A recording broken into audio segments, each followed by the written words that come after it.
দেখো আজকের আমরা 6 নম্বর স্কুলের অঙ্কগুলো করব, মানে দ্বিতীয় পর্যায়ক্রমিক মূল্যায়নে ক্লাস 5-এর 6 নম্বর স্কুলের অঙ্কগুলো করব, ঠিক আছে। এবারে দেখো, এর আগের যে অঙ্কগুলো আছে সেই অঙ্কগুলো আমরা এর আগের ভিডিওতে করে রেখেছি। সেই সব ভিডিওগুলো পেতে তোমরা এই ভিডিও ডেসক্রিপশানে একটি প্লে লিস্টের লিঙ্ক দেওয়া আছে, সেখান থেকে গিয়ে তোমরা সরাসরি সেই সব ভিডিওগুলো দেখে নেবে, ঠিক আছে। আজকের আমরা 6 নম্বর স্কুলের অঙ্কগুলো করব। দেখো প্রথম যে অঙ্কগুলো আছে একের দাগের, এই অঙ্কগুলোর মান কিন্তু 1 নম্বর করে, ঠিক আছে। দেখো ক দাগের অঙ্কটা দেখো, শূন্যস্থানে সঠিক সংখ্যা লেখো। 2/3 এর সমতুল্য ভগ্নাংশ হলো ড্যাশ বাই 9। তাহলে দেখো 3-এর সঙ্গে কত গুণ করলে 9 হয়েছে, দেখো 3-এর সঙ্গে 3 গুণ করলে কত হয়েছে, 9 হয়েছে না। তাহলে আমরা 2-এর সঙ্গেও 3 গুণ করব, করলে দেখো শূন্যস্থানে আমাদের শূন্যস্থানটা দেখো পূরণ হয়ে যাবে। দেখো 2 3-এ কত হচ্ছে, 6 হচ্ছে না। তাহলে আমরা কি করব, এখানে কত দেবো, এখানে আমরা 6 দেবো, ঠিক আছে। তাহলে তোমরা এই ব্যাপারটাকে একটু লক্ষ্য রাখবে। এবার দেখো 2-এর দাগে দেখো, একটি বিন্দু দিয়ে যায় এরকম কতগুলি সরল রেখাংশ আঁকা যাবে, ঠিক আছে। তাহলে এটা হবে অসংখ্য, ঠিক আছে। দেখো একটি বিন্দু দিয়ে মানে কতগুলি সরল রেখাংশ আঁকা যাবে। তা দেখো বহু বহু আঁকা যাবে না, অসংখ্য সরল রেখাংশ কি আঁকা যাবে, ঠিক আছে। তাহলে কি হবে, অসংখ্য। এবার দেখো গড় দাগে দেখো, অপ্রকৃত ভগ্নাংশটিকে মিশ্র ভগ্নাংশে পরিণত করে লেখো। যা দেখো 27/7 আছে না। তাহলে আমরা এখানে অঙ্কটা এইভাবে করব। দেখো আমরা এটাকে কি করে দেবো, দেখো ভাগ করে দেবো।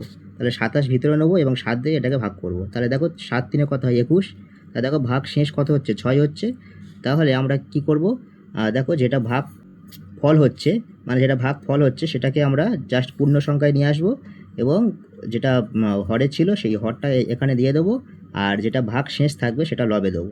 তাহলে কত হচ্ছে, দেখো 3 পূর্ণ 6/7, ঠিক আছে।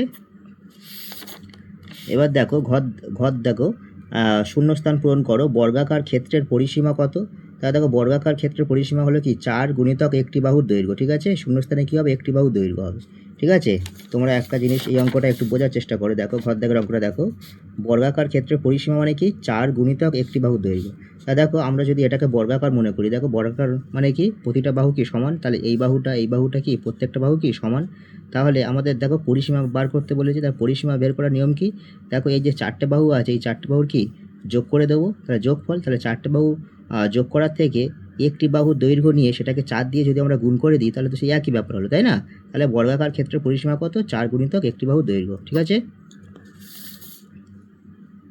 এবার দেখো দেখো 8-এর বর্গ সংখ্যাটি আর মান কত। তাহলে দেখো 8-এর বর্গ মানে কি 8 গুণিতক 8, তাহলে কি 8 গুণিতক 8, তাহলে 8 কত হয়, 64।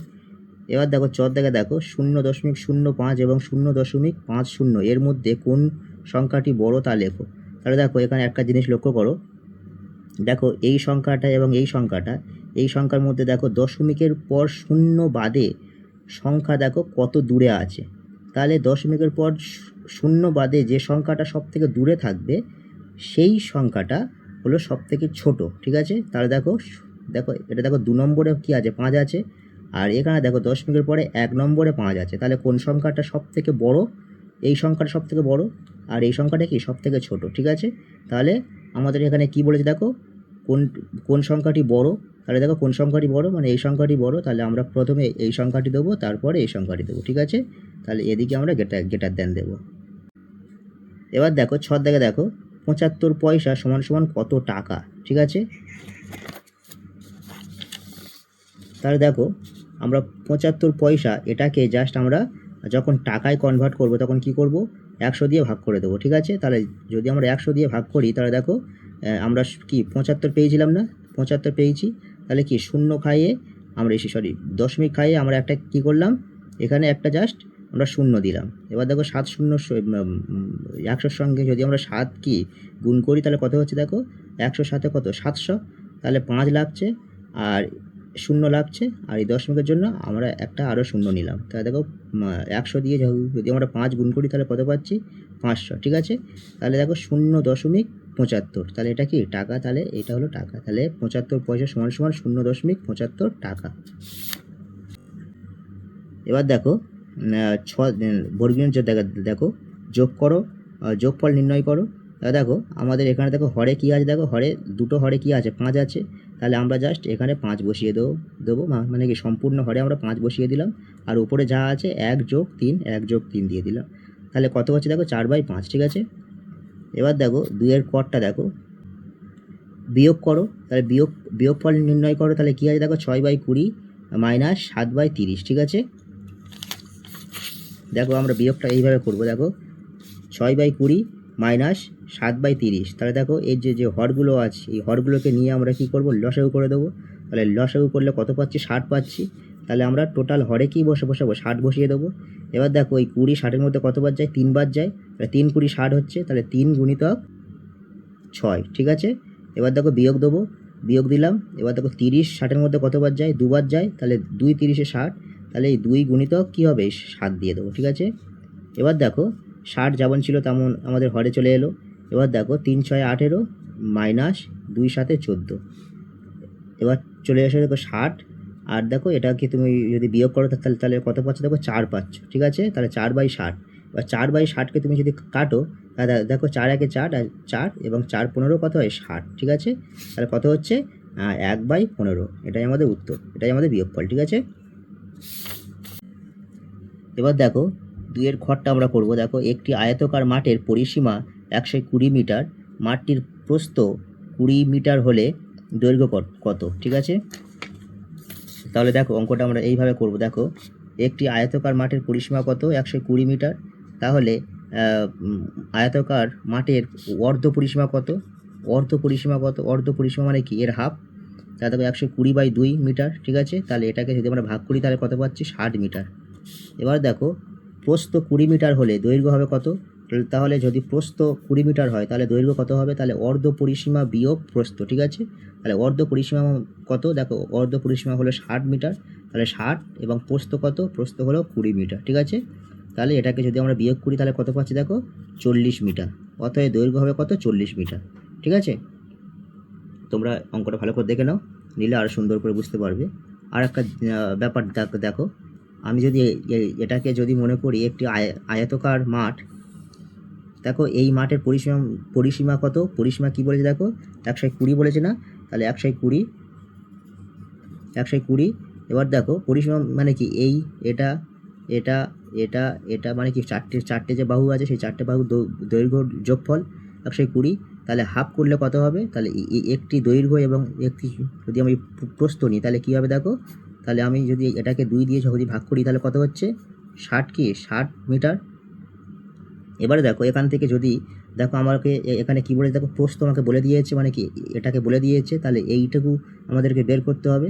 তাহলে জাস্ট আমরা 60 থেকে তাহলে যদি আমি প্রস্থ বাদ দিই তাহলে কী পাচ্ছি, তাহলে দৈর্ঘ্য আমরা পেয়ে যাব। তাহলে দেখো আমাদের দেখো 60 মানে কি, 60 মানে হলো এই অর্ধ পরিসীমা। তাহলে দেখো অর্ধ পরিসীমা থেকে যদি আমরা এই প্রস্থকে বাদ দিই তাহলে কী পাচ্ছি, আমাদের দেখো দৈর্ঘ্যটা পেয়ে যাব, ঠিক আছে। তাহলে তোমরা এখান থেকে এটাকে জাস্ট 60 থেকে 20 যদি বাদ দাও তাহলে কত পাচ্ছ, 40। তাহলে কি এটা যদি 60 হয়, সরি এটা যদি 20 হয় তাহলে এটা হবে কত, এটা হবে 40, ঠিক আছে। দেখো এবার আমরা 2 এর গড় দাগের অঙ্কটা করব। দেখো স্থানীয় মানে বিস্তার করো, ঠিক আছে। স্থানীয় মানে বিস্তার করব এই সংখ্যাটিকে। দেখো আমরা এই সংখ্যাটিকে এখানে বসিয়ে নিয়েছি। দেখো 4 মানে কি, 4 মানে কত, 4 মানে হলো 400। আবার দেখো এই 4 মানে কি, এই 4 মানে হলো 40, ঠিক আছে। আর এই 9 মানে কি, শুধু 9। হ্যাঁ, তাহলে দেখো এখানে জাস্ট 4 আছে, 4-এর পরে কটা সংখ্যা আছে, দুটো সংখ্যা আছে, মানে দুটো শূন্য দেবো। 4 আছে, 4-এর পরে কটা সংখ্যা আছে, একটা সংখ্যা আছে, মানে কি একটা শূন্য দেবো। আর 9-এর পরে কিচ্ছু নেই, মানে কি শুধু 9 আমরা বসিয়ে দেবো। এবার দেখো প্লাস দিয়ে দশমিক আছে, মানে কি আমরা বাই করে দেবো। দেখো দশমিকের পরে 4 আছে, মানে আমরা এখানে 4 দিয়ে দেবো। আর দশমিকের জন্য আমরা একটা 1 নেব হরে। আর দশমিকের পরে একটা সংখ্যা আছে, মানে সেজন্য আমরা জাস্ট একটা এখানে শূন্য নেব। এবার দেখো প্লাস চলে এসো, আমরা এখানে 6 দিয়ে দেবো। দেখো 6 দিয়ে দেবো। 6 বাই কী করবো, দেখো দশমিকের জন্য আমরা একটা 1 নেব এবং দশমিকের পরে দেখো দুটো সংখ্যা আছে, মানে দেখো এই একটা, তো আমরা তো এই সংখ্যাটা নিচ্ছি তাই না, এই সংখ্যাটা নিচ্ছি, তার মানে কি এর আগে একটা সংখ্যা ছিল এবং সেই সংখ্যাটা ধরে কত হচ্ছে, দুটো সংখ্যা হচ্ছে। সেই জন্য আমরা দশমিকের পরে যেহেতু দুটো সংখ্যা সেই জন্য দুটো শূন্য নিলাম। আর দশমিকের জন্য কি করলাম, আমরা 1 নিলাম, ঠিক আছে। তাহলে এটা আমাদের কি স্থানীয় মানে বিস্তার হলো। এবার দেখো ঘর দাগের অঙ্কটা করবো, ঠিক আছে। ঘর দাগের অঙ্কটা করবো, যোগ করো। দেখো দশমিক আছে, এই দশমিক সংখ্যাটা আমরা কি করব, যোগ করব। দেখো 307.50 টাকা প্লাস 12.76 টাকা, ঠিক আছে। তাহলে দেখো যোগ করবে, এইরকমভাবে যোগ করবে। দেখো 307.50 আর 12.76। সবসময় তোমরা মাথায় রাখবে এই দশমিকের সোজাই যদি আমরা দশমিকটা বসাই তাহলে অঙ্কটা একদম সহজেই হয়ে যাবে। এবার জাস্ট আমরা এটাকে যোগ করে দেবো। দেখো যোগ করলে কত পাচ্ছি, দেখো 320.26 টাকা, ঠিক আছে। দেখো এবার আমরা দাগের অঙ্কটা করব। দেখো স্কেল ও পেন্সিলের সাহায্যে 5.5 সেন্টিমিটার একটি সরল রেখাংশ অঙ্কন করো। তাহলে দেখো আমরা অঙ্কটা এই সরল রেখাংশটা এইভাবে করব। দেখো আমরা জাস্ট এটাকে এ বি নেবো, এ বি নিয়ে আমরা জাস্ট একটা প্রথমে সরল রেখাংশ আঁকবো। দেখো কত বলে, দেখো 5.5 বলেছে। তাহলে আমরা স্কেলটাকে এইভাবে ধরবো, এইভাবে দেখো শূন্যর জায়গায় শূন্য ধরবো, ধরে দেখো 5.5, ঠিক আছে। তাহলে আমরা এটাকে, তাহলে দেখো আমরা কী পাচ্ছি, দেখো এই দেখো এই যে শূন্য আছে না, এই শূন্য বরাবর নিয়ে জাস্ট আমরা এইভাবে দেখো এই 5 আছে, 5-এর পরে দেখো 5 গাঁট, দেখো 5টা লাইন নেবো, নিয়ে এইভাবে আমরা দেবো, ঠিক আছে। দিয়ে আমি এটাকে কী করেছি, দেখো পেন দিয়ে করেছি, কিন্তু তোমরা কী করবে, তোমরা পেন্সিল দিয়ে করবে, ঠিক আছে। আর এইরকমভাবে লিখে দেবে যে 5.5 সেন্টিমিটার। আবার এ বি সমান 5.5 সেন্টিমিটার, এটাও তোমরা লিখে দিতে পারো, ঠিক আছে। এবার চলে এসো 3-এর দাগে। 3-এর দাগে দেখো 3-এর ক আছে, দেখো 3-এর ক দাগের যে অঙ্কটা আছে সরল করো। এই সরলটা দেখো স্কুল নম্বর 1 নম্বর স্কুলে 3-এর গ দাগের এই অঙ্কটা আছে, ঠিক আছে। এই অঙ্কটা তোমরা এর আগের যে ভিডিওগুলো আছে সেখান থেকে গিয়ে তোমরা দেখে নেবে। আর এই ভিডিওর ডেসক্রিপশানে আমি ওই ভিডিওর লিঙ্ক বা সমস্ত ভিডিওর একটা প্লে লিস্টের লিঙ্ক দিয়ে রাখবো, সেখান থেকে গিয়ে তোমরা দেখে নেবে, ঠিক আছে। দেখো গ দাগের অঙ্কটা, দেখো গ দাগেও সেম, যে স্কুল নম্বর 1 মানে 1 নম্বর স্কুলের 2-এর খ দাগে অঙ্কটা আছে, ঠিক আছে। এই দুটো অঙ্ক তোমরা ডেসক্রিপশান থেকে প্লে লিস্টের মাধ্যমে গিয়ে সরাসরি ওই সব ভিডিওগুলো তোমরা দেখে নেবে।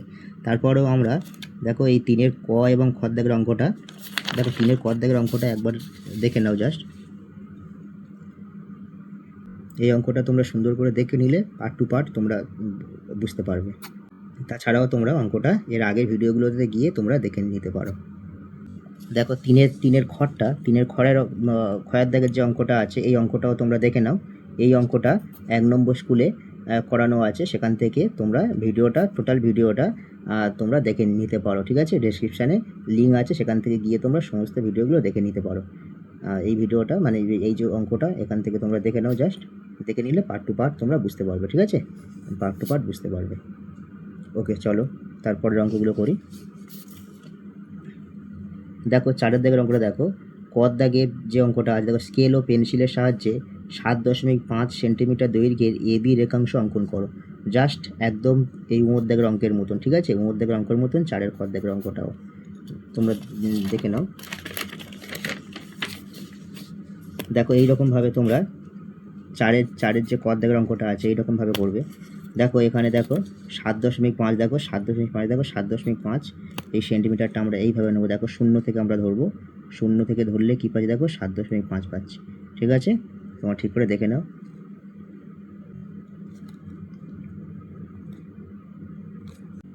দেখো এই দেখো শূন্য আছে, দেখো শূন্য বরাবর থেকে এই 7.5, ঠিক আছে, এই পর্যন্ত তোমরা দাগ কাটবে। এবারে তোমরা এই দাগটা পেন্সিলে কাটবে, পেনে কাটবে না, ঠিক আছে। আমি তোমাদেরকে বোঝানোর জন্য এটাকে পেনে কেটে নিয়েছি। আর এইরকমভাবে লিখে দেবে 7.5 সেন্টিমিটার, এ বি সমান 7.5 সেন্টিমিটার, এটাও লিখবে, ঠিক আছে। যেহেতু নামকরণ করতে বলেছে এটা মাস্ট লিখবেই। এবার দেখো খ দাগের অঙ্কটা দেখো, চিত্রসহ সমান্তরাল সরল রেখা কাকে বলে লেখো। তাহলে চিত্রসহ সমান্তরাল সরল রেখা কাকে বলে আমরা লিখব। তাহলে চলো, তাহলে দেখো একই সমতলে অবস্থিত দুটি সরলরেখা যদি কখনো পরস্পরকে ছেদ না করে এবং তাদের মাঝের দূরত্ব সর্বদা সমান যদি থাকে, তবে তাদের বলা হয় কি, সমান্তরাল সরলরেখা। তাহলে দেখো এই একই সমতলে কি অবস্থিত দুটি সরলরেখা, তাহলে এই একটা সরলরেখা এবং এই একটা সরলরেখা, এ বি সরলরেখা এবং কি সি ডি সরলরেখা পাশাপাশি আছে, একই সমতলে আছে, এবং এরা পরস্পরকে কি ছেদ না করে, মানে কি এরা পরস্পরকে কি কখনো ছেদ করছে না। এবং তাদের মাঝের দূরত্ব দেখো, তাদের যে মাঝের দূরত্ব দেখো, এই যে মাঝের দূরত্ব, ঠিক আছে। এইটা সব সময়ের জন্য কি সমান থাকবে সর্বদা কি সমান থাকবে। যদি থাকে তবে তাদের বলা হয় কি, তাদের বলা হয় সমান্তরাল সরলরেখা। তাহলে আমরা কি লিখবো দেখো, অতএব চিত্রে এ বি, দেখো চিত্রে এ বি ও সিডি হলো পরস্পর সমান্তরাল সরলরেখা। ঠিক আছে। তোমরা একটা জিনিস লক্ষ্য করবে, দেখো এ বির মাথায় কি আছে, দেখো একটা দাগ আছে না, সিডি, এই দাগটাকে দেবে। ঠিক আছে। চলো তারপরে অঙ্কটা করি। দেখো 5-এর দাগে অঙ্ক দেখো, 5-এর দাগে ক দেখো, আমি ফুলের দোকানে 10.50 টাকা, মিষ্টির দোকানে 50 টাকা 50 পয়সা ও বইয়ের দোকানে 110.50 টাকা দিলাম। এখন আমার কাছে 20 টাকা আছে। প্রথমে আমার কাছে কত টাকা ছিল? জাস্ট আমরা কি করব দেখো, এই সংখ্যাটা এবং এই সংখ্যাটা কি করে দেবো, যোগ করে দেবো। দিলেই আমার প্রথমে এত টাকা ছিল, তাই না? তাহলে দেখো আমরা এইরকমভাবে অঙ্কটা করতে পারি। তাহলে দেখো 5-এর দাগের অঙ্কটা আমরা এইরকমভাবে করতে পারি। দেখো প্রথমে আমার কাছে টাকা ছিল কত, তাহলে দেখো এইটাকে আমরা যোগ করব, এইটা যোগ মানে কি 10.50 50.50 প্লাস 110.50 প্লাস 20 টাকা। ঠিক আছে। এটাকে যদি আমরা পরপর দেখো, পরপর এটাকে আমরা যোগ করে দেবো। যোগ করলে কত পাচ্ছি দেখো, 191.50 টাকা। ঠিক আছে। সমান 191.50 টাকা। তোমরা জাস্ট দশমিকের জায়গায় দশমিকগুলো মেনটেন করলে সংখ্যাগুলো পরপর বসিয়ে দেবে। ঠিক আছে। এবার আমরা কি করব দেখো, 5-এর দাগের ক্ষয়ের অঙ্কটা করব। দেখো মিহির বাড়ি থেকে স্টেশনে যাওয়ার সময় 7-এর 8 অংশ বাসে ও 1-এর 12 অংশ সাইকেলে গেল, বাকি পথ হেঁটে গেল। মিহির মোট কত অংশ বাস ও সাইকেলে গেল, সে কত অংশ হেঁটে গেল? তাহলে দেখো আমাকে এখানে কি করতে হবে, দেখো আমাদের এখানে দুখানা উত্তর বের করতে হবে, তাই না? তাহলে দেখো বাসে ও সাইকেলে কত গেল এবং সে কত অংশ হেঁটে গেল। ঠিক আছে। চলো অঙ্কটা আমরা এইভাবে করব। তাহলে দেখো 5-এর খ দাগের অঙ্কটা আমরা এইরকমভাবে করবো। দেখো ধরি পুরো রাস্তা কত, 1 অংশ, মানে সম্পূর্ণ রাস্তাটা 1 অংশ ধরছি। অতএব মিহির বাসে ও সাইকেলে গেল কত? তাহলে দেখো বাসে সে কত গিয়েছিল, 7-এর 8 প্লাস 7-এর 8 অংশ সে বাসে গিয়েছিল এবং সাইকেলে গিয়েছিল কত, 1-এর 12 অংশ। ঠিক আছে। তাহলে এই দুটোকে যদি আমরা যোগ করি, দেখো 8 এবং 12 এর লসাগু করলে কত পাচ্ছি দেখো, 24 পাচ্ছি। তাহলে কী করবো, 24টা আমরা টোটাল হরে বসিয়ে দেবো। ঠিক আছে। দেখো 8 24-এর মধ্যে কতবার যায়, 3বার যায়। তাহলে 3 গুণিতক কত, 7 দেবো। প্লাস দেখো 12 24-এর মধ্যে কতবার যায়, 2বার যায়। তাহলে 2 গুণিতক 1। ঠিক আছে। সমান দিয়ে দেখো 24টা আমরা বসিয়ে দেবো। দেখো 3 7 21 প্লাস 2 1 2। ঠিক আছে। এবার দেখো সমান দিয়ে 24 আমাদের হরে বসিয়ে দিলাম। এবার দেখো 21 প্লাস 2, তাহলে কত হচ্ছে, 23। তাহলে 23/24। তাহলে এটা একটা আমাদের উত্তর বের হয়ে গেল। তাহলে কি, সে মিহির বাসে ও সাইকেলে গেল কত অংশ, 23/24 অংশ সে কী করলো, বাসে এবং সাইকেলে গেল। ঠিক আছে। এটা একটা উত্তর বের হয়ে গেল। অতএব মিহির হেঁটে গেল কত? তাহলে দেখো আমাদের মোট দেখো সম্পূর্ণ মোট রাস্তা কত, 1 অংশ। তাহলে মিহির হেঁটে গেল, দেখো 1 থেকে আমরা কি করব, এইটাকে বিয়োগ দেবো। তাহলে এটাকে যদি আমরা বিয়োগ দিই দেখো, তাহলে 24 পেয়ে যাচ্ছি, আর 24 বিয়োগ 23। ঠিক আছে। যেহেতু আমরা 1 দিয়ে বিয়োগ করছি এটাকে, তাহলে কত পাচ্ছি দেখো, 24 লেবে এলো, মানে 24 যেমন হরে ছিল তেমন হরে থাকলো। আর এটাকে যদি আমরা বিয়োগ করি তাহলে কত পাচ্ছি দেখো, 1। তাহলে 1-এর 24 অংশ। ঠিক আছে। এটা আমাদের উত্তর। তাহলে এই একটা আমাদের উত্তর হয়ে গেল। দেখো এবার আমরা 5-এর গদ দাগের অঙ্কটা করবো। দেখো 5-এর গদ দাগের অঙ্কটা করবো। দেখো একটি আয়তাকার ঘরের দৈর্ঘ্য 21 মিটার এবং প্রস্থ 6 মিটার। ঘরটির মেঝের ক্ষেত্রফল কত হবে? ঠিক আছে। তাহলে দেখো গদ দাগের অঙ্কটা দেখো, আয়তকার ঘরের দৈর্ঘ্য কত, 21 মিটার। দেখো 21 মিটার না, 21 মিটার। তাহলে দেখো আয়তকার ঘরের দৈর্ঘ্য কত, 21 মিটার। এবারে দেখো আয়তকার ঘরের প্রস্থ কত, 6 মিটার। ঠিক আছে। দেখো প্রস্থ দেখো 6 মিটার। অতএব আয়তকার ঘরটির ক্ষেত্রফল কত? তাহলে ক্ষেত্রফল মানে কি, জাস্ট দেখো আমাদের কি দৈর্ঘ্য বলে দিয়েছে, প্রস্থ বলে দিয়েছে। তাহলে ক্ষেত্রফল মানে কি, দৈর্ঘ্য গুণিতক প্রস্থ। তাহলে দেখো আয়তকার ঘরটির ক্ষেত্রফল কত, দৈর্ঘ্য গুণিতক প্রস্থ। তাহলে দেখো দৈর্ঘ্য তো এই তো 21, প্রস্থ 6, তাহলে কি 21 গুণিতক 6 মানে কি দৈর্ঘ্য গুণিতক প্রস্থ বর্গ মিটার। ঠিক আছে। তাহলে এটাকে যদি আমরা গুণ করে দিই তাহলে কত পাচ্ছি দেখো, 126 বর্গ মিটার। ঠিক আছে। এটাই আমাদের উত্তর। তোমরা এই ছবিটাকে একটু ফলো করবে, ফলো করলে অঙ্কটা খুব সহজেই বুঝবে। দেখো এবার আমরা ঘর দেখার অঙ্কটা করব। মারিয়া 81টি বোতাম কি বর্গাকারে সাজাতে পারবে? তাহলে আমাদেরকে দেখো এই একটা উত্তর জিজ্ঞাসা করছে যে 81টি বোতাম বর্গাকারে কি সাজাতে পারবে? যদি পারে তবে একটি শাড়িতে কতগুলি বোতাম থাকবে? ঠিক আছে, তাহলে দেখো আমরা অঙ্কটা এইভাবে করব। তাহলে এখানে কি বলেছিল, দেখো মরিয়া 81টি বোতাম কি বর্গাকারে সাজাতে পারবে? তাহলে এই একটা প্রশ্ন। তাহলে আমাদের উত্তরে কি হবে? হ্যাঁ, মরিয়া 81টি বোতাম নিয়ে বর্গাকারে সাজাতে পারবে। ঠিক আছে, আমাদের এই একটা উত্তর হয়ে গেল।